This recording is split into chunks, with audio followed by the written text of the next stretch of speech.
Yo aquí les quiero presentar dos términos que a veces se confunden y que es para referirnos a los sismos, a las características de un sismo. Uno es la magnitud y otro es la intensidad. La magnitud es una medida de la energía liberada por el sismo. La intensidad son los efectos producidos por el sismo.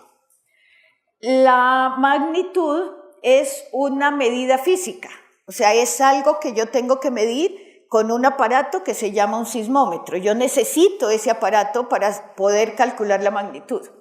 Vienen diferentes escalas, estos son diferentes nombres y diferentes, digamos, formulitas donde yo saco la información del sismógrafo y yo calculo la magnitud con esas fórmulas. Y para cada sismo existe un valor. Entonces yo caracterizo el sismo, ese es como su número de cédula, ¿no es cierto? Aunque los cálculos me pueden dar variaciones ligeras en cuanto a la magnitud. La intensidad es una medida cualitativa y está basada en los efectos observados en la superficie, en las personas, en los objetos, en la construcción y en la naturaleza. Entonces, hay diferentes escalas también para medirla y para cada sismo depende de qué tan cerca estoy yo del sismo, de donde se originó el sismo. Entre más cerca esté, pues seguramente la intensidad va a ser mayor.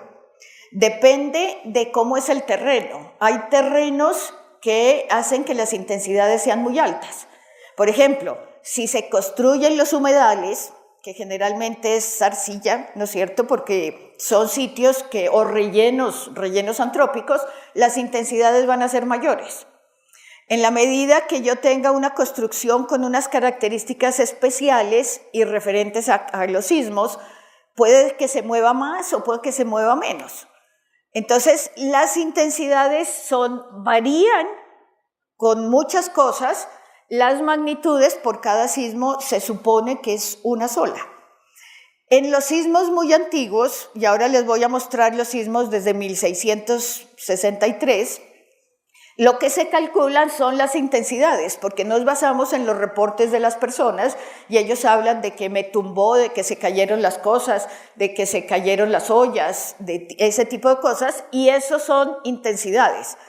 En las magnitudes, en general, se empieza a hablar desde comienzos del siglo XX, que ya hay redes internacionales, entonces ya se empiezan a calcular magnitudes, y hay muchas veces que con las intensidades se infieren las magnitudes, pero en general las intensidades, digamos, se los utiliza para comparar los sismos. El siguiente. Entonces aquí también, cuando ocurre un sismo es importante el sitio donde ocurre el sismo. El siguiente. Entonces aquí podríamos decir, esta es la falla, esto tendrá una determinada profundidad, esto tiene una distancia, la siguiente, para esta ciudad. El sismo viaja de una forma y depende de todas las rocas que haya aquí. Habrán rocas que la frenan, el sismo, hay rocas que lo aceleran.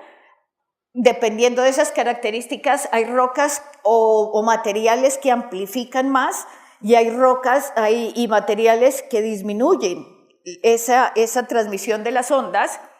Cuando llega debajo de la ciudad, muchas ciudades se hacen ahí, se sientan ahí porque es un terreno relativamente plano. Y esos terrenos relativamente planos, en general, o muchas veces, son poco consolidados, o son arcillosos, o son arenosos, y eso hay una diferencia entre este sitio, debajo de la ciudad en roca, a este sitio, el siguiente, que ya está aquí, o sea, es sobre lo que estamos parándonos. A esto se le llama efecto de sitio.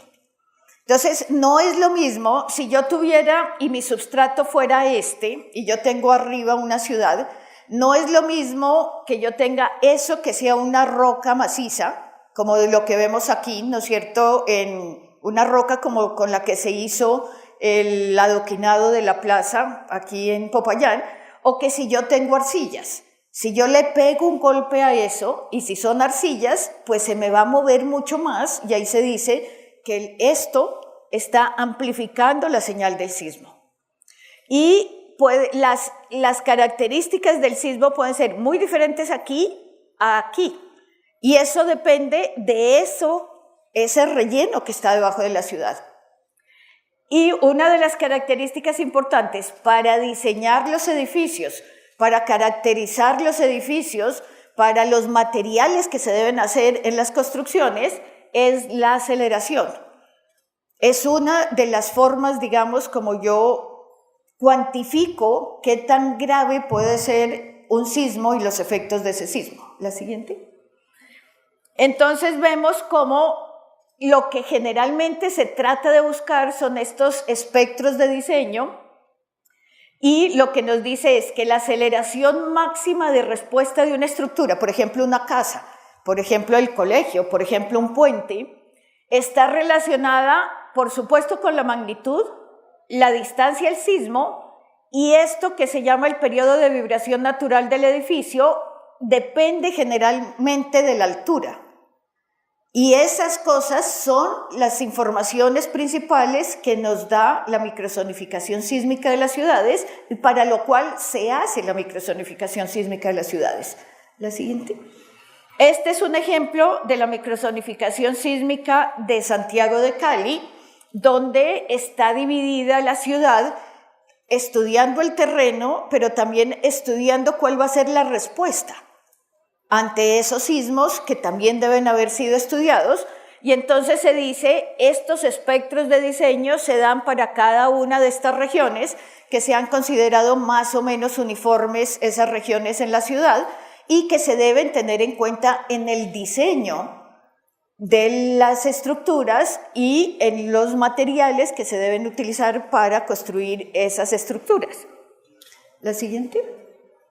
Entonces ahí vemos, si yo hago el estudio y el estudio nunca se aplica, pues boté una platica de una forma sofisticada, porque de nada sirve un estudio per se.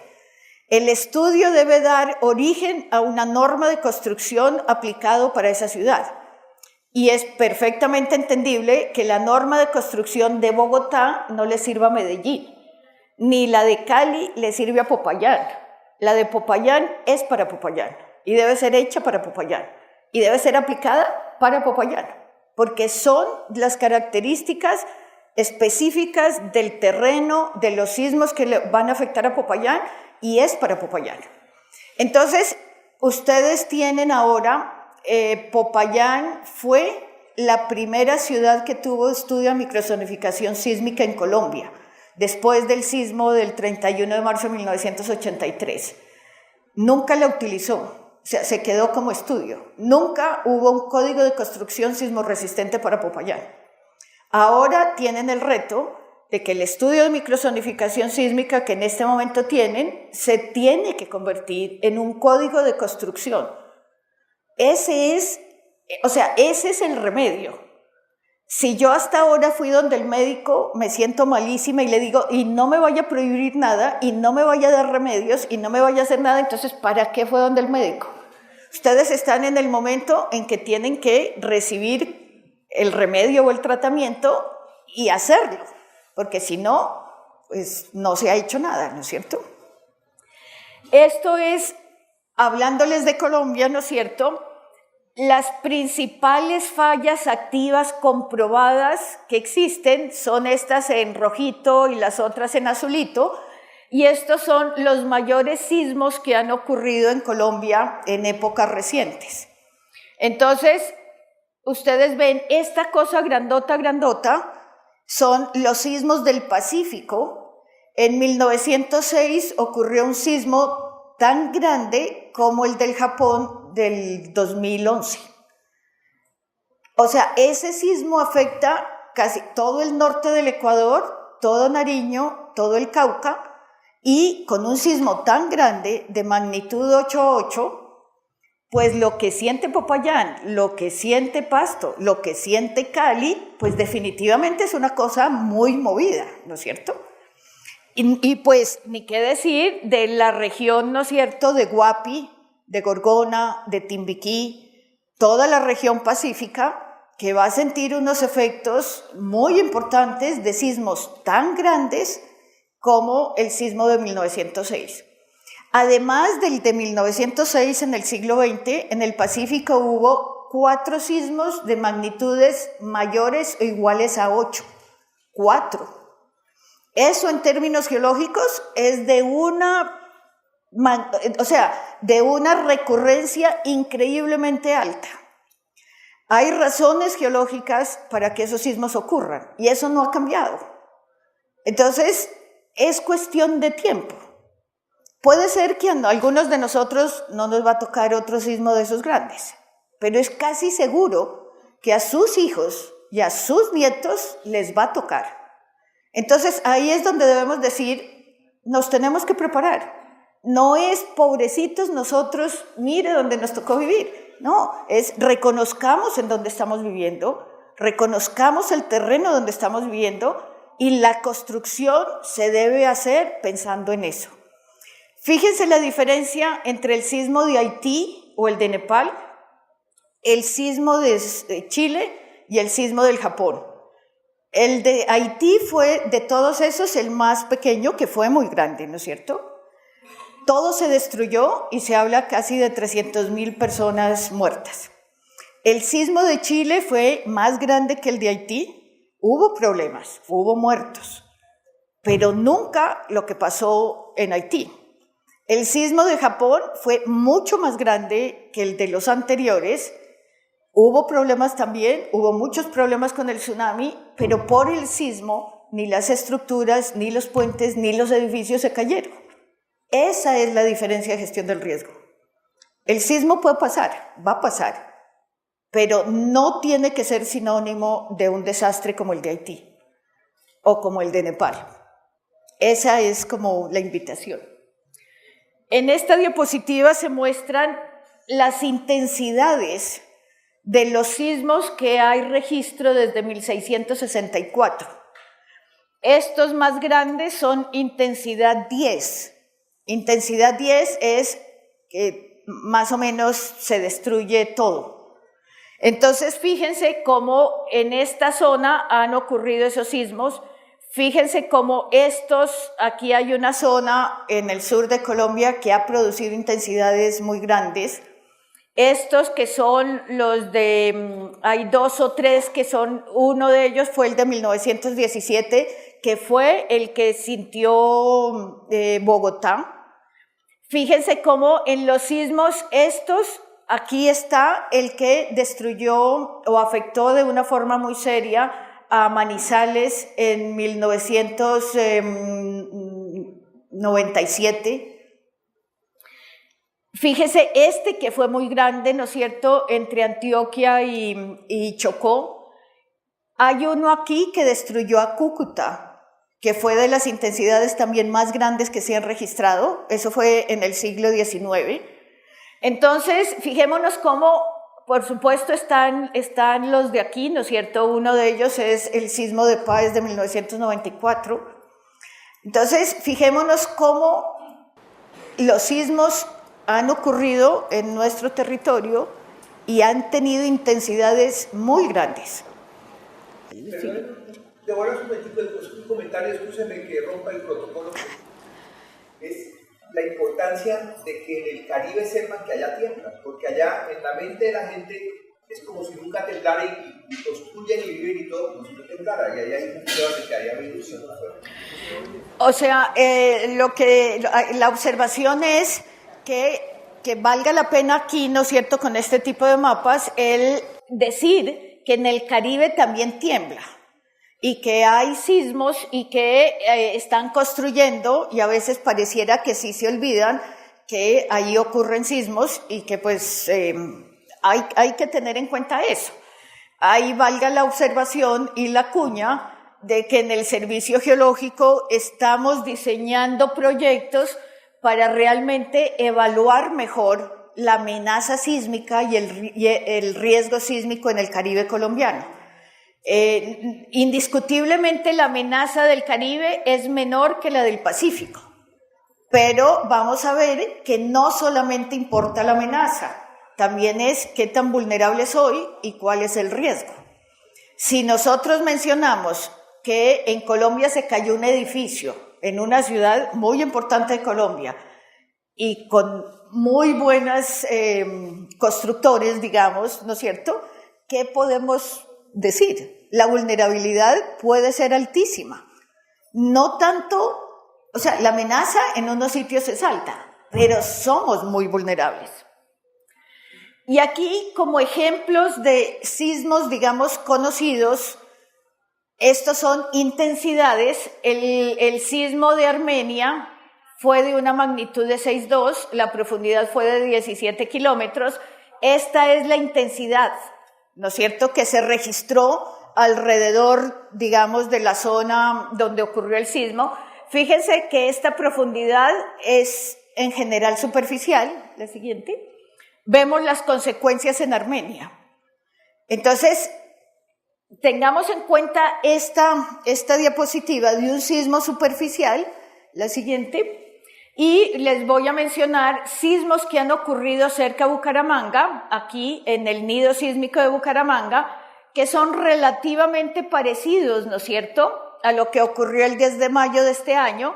Este es del 73, del 68 y del 67, y vamos a mostrar unas diapositivas de daños de este sismo. El siguiente.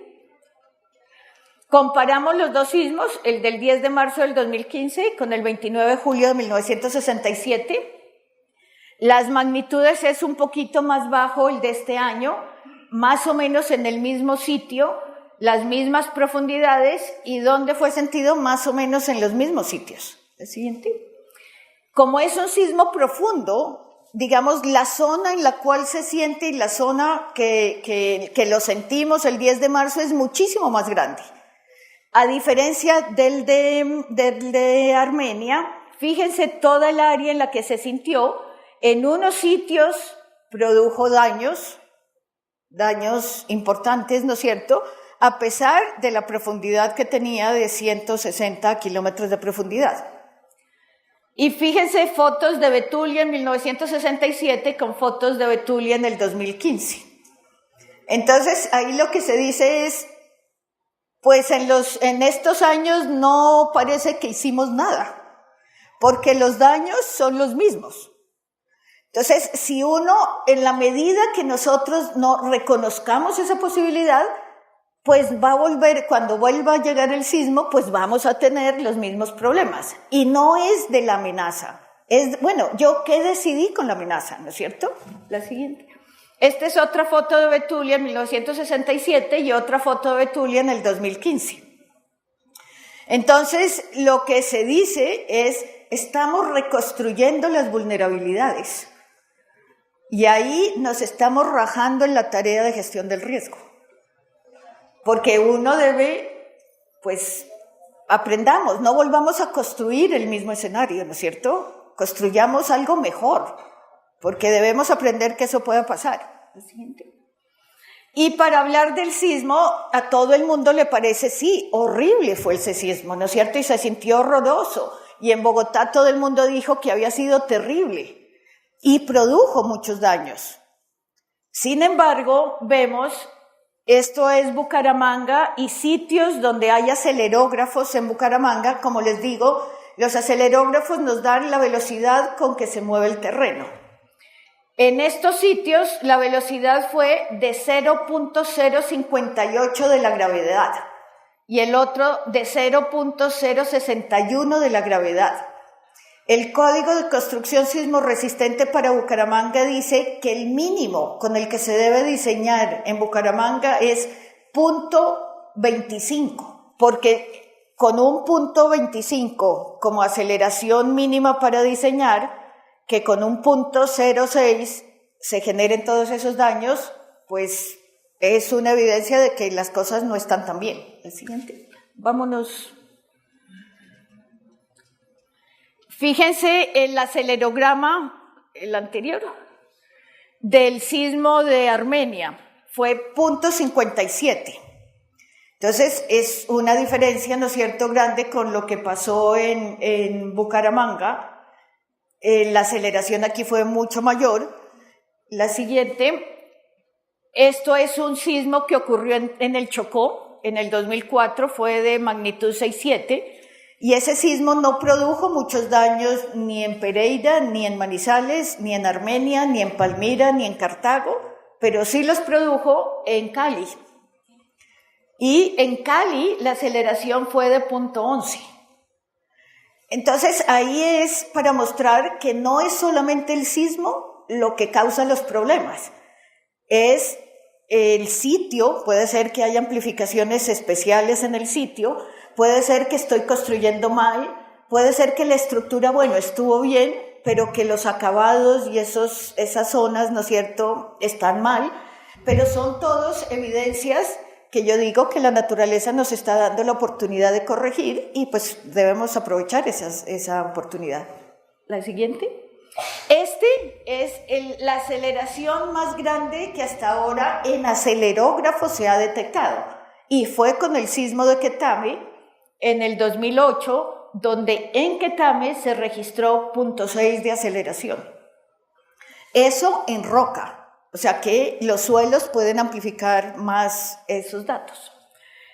Entonces, eso era sobre sismos. O sea, estudiar los sismos nos debe servir para algo. Estudiar los sismos, hacer la microzonificación sísmica, es para producir códigos de construcción sismorresistente que sean para las ciudades y que se cumplan. Y de esa forma, sí reducimos el riesgo ante fenómenos sísmicos. Ahora, de forma muy rápida, voy a mencionar lo de actividad volcánica. La siguiente. Lo principal que hacemos en actividad volcánica es estudiar los volcanes, estudiar los diferentes fenómenos que ocurren en los volcanes. En los sismos ocurren sismos. En volcanes ocurren varias cosas. Hay flujos de lava, hay flujos piroclásticos, hay caída de cenizas, hay flujos de lodo, hay ondas de choque, hay sismos. Todos esos fenómenos se estudian y se los pone en un mapa que el Servicio Geológico estudia los eventos máximos y pone los sitios que pueden tener cosas muy peligrosas, con consecuencias muy peligrosas, es lo que se llama amenaza alta, y en la medida que se consideran menos peligrosas, que casi no es nada, ¿no es cierto?, se ponen los otros tipos de amenazas. Aquí estoy utilizando el mapa de amenaza del Nevado del Ruiz, pero ustedes aquí afuera van a ver el mapa de amenaza del volcán Puracé, que se ha hecho una actualización en este momento y que los estamos presentando, invitando a que en un futuro cercano, seguramente en este semestre, en el segundo semestre del 2015, pues vamos a hacer más socializaciones y más trabajo, por ejemplo, con la gente más cercana al volcán y también en Popayán y también en el Cauca, pues porque puede haber muchas de las cenizas, puede llegar a sitios como Popayán y también por el río Cauca puede existir la posibilidad de flujos de lodo. Entonces, este tipo de mapas se los debería utilizar como herramientas para pensar en el desarrollo del ordenamiento territorial, del ordenamiento ambiental de la región. La siguiente. También se evalúan eventos especiales para definir escenarios de eventos especiales. Esto fue lo que se utilizó en el Nevado del Huila.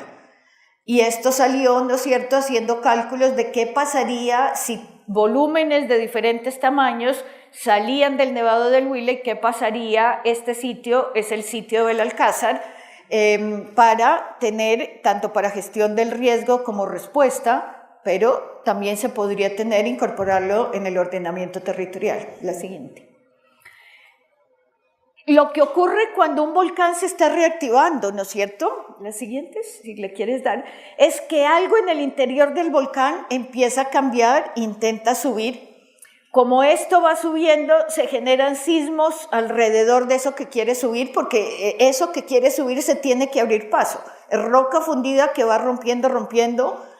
Hay sismos que son de fractura, pero hay sismos también que empiezan a actuar los fluidos, o sea, tanto la roca fundida, los gases, el agua que hay por ahí, empiezan a interactuar y se empiezan a generar sismos. Las siguientes. Todo eso empieza a interactuar con los acuíferos que hay en la zona más superficial y se empiezan a formar o nuevas fuentes termales o las fuentes termales que existan pueden cambiar sus características. Se empiezan a ver sitios donde salen gases, las siguientes. Se empieza a ver que el cráter cambia su actividad, la siguiente. Y todo eso, los volcanes no están muy alejados de las zonas de fallas y de sismos regionales. Y pueden ocurrir también esos sismos regionales y sismos netamente tectónicos. Y lo que se hace en un observatorio vulcanológico es tener equipos para detectar todos estos cambios y así, en el análisis que se hace de la actividad del volcán, inferir, pronosticar cuál va a ser el siguiente comportamiento del volcán. Esta es la labor de un observatorio vulcanológico. Y si bien, de nuevo, no podemos predecir el día de la erupción y los detalles de la erupción, sí podemos anticiparnos y recomendar ciertas cosas a las autoridades, a las comunidades, a los gremios. ¿El siguiente? Eso se manifiesta en estos niveles de actividad donde el volcán, si está en verde, está tranquilito, calladito, puede pasar años y años y años. Aquí en la región el volcán que está en verde es, por ejemplo, el volcán Sotará. Mentiras, el volcán Sotará estaba en verde y pasó a amarillo hará unos 2 años, 3 años. Ustedes, después, si algo está cambiando de aquí a acá, pasa a amarillo, es que algo de esas cosas que estamos midiendo aumentó. Si ya la cosa se pone más difícil, pasamos a naranja, y si está ya aquí es porque pensamos que una erupción es inminente o en curso, como producto del análisis que se haga del volcán. Esto es lo que utilizamos para comunicarnos con las autoridades y con la comunidad en un observatorio vulcanológico. La siguiente. Y esta sería la descripción de lo que se espera y es la forma como se maneja el monitoreo volcánico y las alertas tempranas en los observatorios vulcanológicos. Como les digo, aquí hay un stand donde se muestra algunos de los equipos y se muestra el mapa de amenaza del volcán Puracé. La siguiente. Por último, un breve mencionar movimientos en masa. De nuevo, yo no voy a mostrar muchas cosas y de nuevo los invito a que mucha mayor información la tenemos aquí ya del trabajo que se está haciendo en Popayán de mapas de amenaza por movimientos en masa. Nuestras regiones a veces tienen condiciones como esta, donde uno dice, ¿cómo es que no pasan más cosas, no es cierto, en Colombia por deslizamientos, por inestabilidad? Hay épocas secas, pero hay épocas que llueve mucho y pues cosas como esta, pues estamos, ¿no es cierto?, llamando a que ocurran cosas. La siguiente. Estos son sitios, estas son fotos en Barranquilla, donde estas casas, miren fotos, esto es de julio del 2010, esto es de diciembre del 2010, ya no existían casas. Todo el barrio se desapareció y fue por comportamiento de las arcillas. Entonces hay cosas que hacen que los terrenos sean más o menos sensibles a que estas cosas ocurran. La siguiente. También en la infraestructura. Este es un viaducto, la siguiente foto es de esta parte. Aquí tenemos el viaducto y esa es la montaña que se está comiendo el viaducto. Entonces, ese tipo de estudios y de diseños debe contemplar que esas cosas ocurren. La siguiente. Y una forma de evaluar, o sea, del diagnóstico que le haría el médico es ponerlo en mapas de amenaza. Hay mapas de amenaza de diferentes escalas que tienen aplicaciones diferentes. Puse aquí uno a escala 25.000, este es un mapa de la cuenca del río Conveima, y un mapa en escala 1 a 5.000, esta es la parte occidental de la ciudad de Barranquilla. También en Popayán, el Servicio Geológico con la Alcaldía de Popayán estamos haciendo este tipo de trabajo. En 25.000 en todo el municipio y en 5.000 y hay otra en una escala de mayor detalle para la zona urbana. Entre otras porque el Ministerio de Vivienda ahora le pide para el ordenamiento territorial que llegue a escala 5.000 y 2.000 en zonas urbanas. Y eso sería los primeros mapas que tenemos de geología, de geomorfología, serían los que les estaríamos mostrando y hablando de estos proyectos para Popayán. Y pues, ¿para qué lo hacemos? Lo hacemos para que se tomen unas medidas reconociendo la enfermedad o la predisposición que se tiene un terreno a ciertas cosas, que tomemos medidas para que eso no ocurra. La siguiente. Y por último, y para terminar, todo eso ¿para qué? Ya lo hemos mencionado, pero es que hagamos ese uso del suelo de acuerdo a una aptitud del suelo y del subsuelo. O sea, que no vamos a ir, ahora nos hablaban de los humedales, pues bueno, los humedales no podríamos hacer cosas desconociendo cuáles son las características de los humedales. Que hagamos el ordenamiento territorial de acuerdo a esas características y esas decisiones que tomemos sean informadas de acuerdo a las características. También con el ordenamiento ambiental, también con la infraestructura. Todas estas son herramientas para que esos desastres, cuando ocurran los fenómenos, no pasen. Y ese es el mensaje. Por último, los procesos de gestión del riesgo nos dice que hay un conocimiento del riesgo, hay una reducción del riesgo y un manejo de desastres. Nosotros queremos hacer todo el énfasis en que es indispensable este conocimiento para tomar estas medidas de reducción y disminuir al máximo estas consecuencias ya en los desastres. Posiblemente no los llevamos a cero, pero sí se pueden disminuir. Eso es gestión del riesgo. Y ese es el mensaje que les quería decir y el compromiso por parte del Servicio Geológico en estos temas. Muchísimas gracias.